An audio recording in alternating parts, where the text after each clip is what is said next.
नमस्कार दोस्तों, स्वागत है आपका YouTube चैनल छत्तीसगढ़ टुडे में। दोस्तों आज हम 6 से 7 फरवरी 2021 के छत्तीसगढ़ करंट अफेयर प्रश्नों को हल करेंगे। तो चलिए दोस्तों शुरू करते हैं।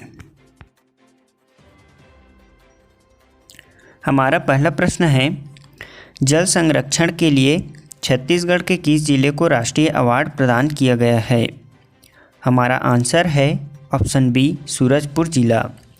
जल संरक्षण के लिए छत्तीसगढ़ के सूरजपुर जिला को राष्ट्रीय अवार्ड प्रदान किया गया है। आपको बता दें कि सूरजपुर जिले को जल संरक्षण अभियान में बड़ी कामयाबी मिली है।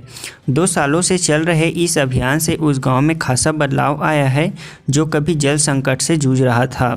इससे पहले न केवल इन गाँव में जल संरक्षण में कामयाबी मिली है बल्कि भूमिगत जल स्तर भी बढ़ा है। इस अभियान के लिए केंद्र सरकार के जल शक्ति मंत्रालय ने सूरजपुर को राष्ट्रीय अवार्ड से सम्मानित किया है। यहाँ जल संरक्षण के साथ भूमिगत के जल स्तर को उठाने के लिए डबरी महाअभियान नामक कार्यक्रम चलाया गया था। इस अभियान के तहत 7,000 से अधिक डबरी और 4200 कुएं बनाए गए हैं। हमारा अगला प्रश्न है, भारतमाला योजना के अंतर्गत छत्तीसगढ़ के कितने राजमार्गों को शामिल किया गया है? हमारा आंसर है ऑप्शन ए, 3। भारतमाला योजना के अंतर्गत छत्तीसगढ़ के 3 राजमार्गों को शामिल किया गया है। देश के सबसे बड़े इंफ्रास्ट्रक्चर रोड प्रोजेक्ट भारतमाला परियोजना में छत्तीसगढ़ को भी शामिल किया गया है। इसमें केंद्रीय सड़क परिवहन विभाग के इस महत्वाकांक्षी योजना के जरिए देश के नए आर्थिक क्षेत्रों को जोड़ने का लक्ष्य रखा गया है। इसके तहत 28 नए रिंग रोड बनाए जाएंगे। छत्तीसगढ़ से होकर 410 किलोमीटर के आउटर रिंग रोड गुजरेगा जो कि आंध्र प्रदेश, उड़ीसा और बिहार के व्यापारिक और औद्योगिक शहरों को जोड़ेगा। इसमें रायगढ़, धरमजयगढ़ मार्ग, अंबिकापुर, भैंसामुड़ा, वाड्रफनगर, धनगांव, बमनीडी, रेनकूट, बानापरस मार्ग व पंडरिया बाजाग गाड़ासराई मार्ग शामिल हैं। हमारा अगला प्रश्न है, बिलासपुर संभाग आयुक्त डॉक्टर एस.के. अलंग को राष्ट्रीय पुरस्कार से सम्मानित किया गया है। यह पुरस्कार उन्हें किस क्षेत्र में दिया गया है? हमारा आंसर है ऑप्शन सी, शोध कार्य व उत्कृष्ट लेखन के लिए। मानव संसाधन विकास मंत्रालय ने बिलासपुर संभागायुक्त डॉक्टर एस.के. अलंग को राष्ट्रीय स्तर पर शोध के सर्वश्रेष्ठ कार्य और उत्कृष्ट लेखन के लिए 1 लाख रुपए के पुरस्कार से सम्मानित किया है। यह पुरस्कार उनकी बहुप्रशंसित और लोकप्रिय पुस्तक छत्तीसगढ़ इतिहास और संस्कृति वर्ष 2016 के लिए दिया गया है।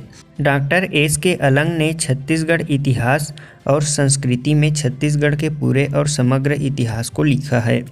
इसमें छत्तीसगढ़ के सभी भागों जिनमें खालसा, रियासत और जमींदारी का इतिहास सामने आया है। इसमें शोध कर कई तथ्यों पर भी प्रकाश डाला गया है। साथ ही गढ़ और छत्तीस क्या है और रियासत और जमींदारी क्या है, इन सभी के लिए उनके शोध शामिल हैं। हमारा अगला प्रश्न है, बिलासपुर एयरपोर्ट को 3C लाइसेंस मिलने के बाद अब राज्य सरकार दरिमा एयरपोर्ट के लिए भी 3C लाइसेंस लेने के प्रयास में जुटी है। यह दरिमा एयरपोर्ट कहाँ स्थित है? हमारा आंसर है option D, Ambikapur. Darima airport Surguja जिले के अंबिकापुर में स्थित है। आपको बता दें कि बिलासपुर के लिए कॉमर्शियल फ़्लाइट की स्वीकृति मिल चुकी है। इसके साथ ही रायपुर के कार्गो हब की सुविधा के लिए भी आग्रह किया गया है। वहीं कहा गया है कि कार्गो सेवा के लिए 1 सप्ताह से अधिकारी भेजकर परीक्षण कराया जाएगा और साथ ही अंबिकापुर के लिए एयरपोर्ट को 3C लाइसेंस के लिए भी कहा गया है। हमारा अगला प्रश्न है, ग्लोबल इनोवेशन इंडेक्स 2021 में भारत को कौन सा स्थान प्राप्त हुआ है? हमारा आंसर है ऑप्शन बी, 50वें। ग्लोबल इनोवेशन इंडेक्स में भारत 50वें स्थान पर है। लेकिन अच्छी बात यह है कि भारत पिछले साल के मुकाबले 4 स्थान ऊपर आया है। वहीं दुनिया में इनोवेशन यानी कि नई खोजों के मामले में दक्षिण कोरिया सबसे आगे है, जबकि अमेरिका शीर्ष 10 देशों की सूची से भी बाहर है। ब्लूमबर्ग ने अपना ताज़ा इनोवेशन इंडेक्स 2021 जारी किया है, जिसमें दक्षिण कोरिया ने पिछले साल पहले नंबर पर रहे जर्मनी को पीछे छोड़ दिया है। जर्मनी ने नए जारी इंडेक्स में चौथे स्थान पर चला गया है। हमारा अगला प्रश्न है, 8 फरवरी से भारत में प्रारंभ होने जा रहे संयुक्त सैन्य अभ्यास युद्ध अभ्यास का 16वां संस्करण किन 2 देशों के मध्य संपन्न होगा? हमारा आंसर है ऑप्शन सी, भारत व अमेरिका के मध्य। भारत और अमेरिका के मध्य संयुक्त सैन्य अभ्यास युद्ध अभ्यास का 16वां संस्करण का आयोजन भारत में होने जा रहा है। इस अभ्यास का आरंभ 2004 से हुआ है। भारत अमेरिका द्विपक्षीय अभ्यासों की श्रृंखला में एक्सरसाइज युद्ध अभ्यास 2020 का 16वां संस्करण है। इस संयुक्त अभ्यास का पिछला संस्करण सिएटल, संयुक्त राज्य अमेरिका में आयोजित किया गया था। यह द्विपक्षीय संयुक्त युद्धाभ्यास संयुक्त राष्ट्र के जनादेश के तहत रेगिस्तानी इलाके की पृष्ठभूमि में काउंटर टेररिज्म ऑपरेशन पर ध्यान केंद्रित करेगा। भारत और अमेरिका के बीच युद्ध अभ्यास के साथ साथ सेल्वेक्स और वज्र प्रहार नामक 2 युद्धाभ्यास भी संपन्न होता है, जबकि मालाबार युद्धाभ्यास भारत, जापान और संयुक्त राज्य अमेरिका की त्रिपक्षीय नौसैनिक सैन्य अभ्यास है। यह 2015 से आरंभ हुआ है। 1992 से 2014 तक द्विपक्षीय नौसैनिक अभ्यास भारत और अमेरिका के मध्य ही संपन्न होता था।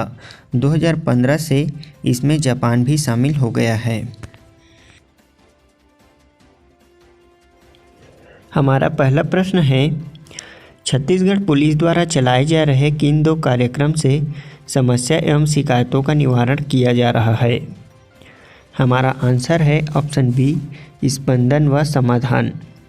हमारा अगला प्रश्न है, छत्तीसगढ़ शासन ने तांदुला सिंचाई परियोजना के लिए 25 करोड़ रुपए की स्वीकृति दी है।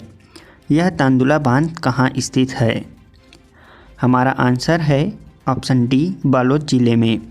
हमारा अगला प्रश्न है, छत्तीसगढ़ में सिरपुर महोत्सव का आयोजन किस जिले में संपन्न होगा? हमारा आंसर है ऑप्शन ए, महासमुंद जिले में। अगला प्रश्न है, डॉक्टर खूबचंद बघेल स्वास्थ्य योजना के तहत कितने रुपए तक की इलाज की सुविधा प्रदान की जाएगी? हमारा आंसर है ऑप्शन बी, 5 लाख रुपए। हमारा अगला प्रश्न है, अमेज़न के नए CEO किसे बनाया जाएगा? हमारा आंसर है ऑप्शन बी, एंडी जेसी को। अमेज़न के नए CEO जेफ बेजोस के इस्तीफे के बाद एंडी जेसी को बनाया जाएगा।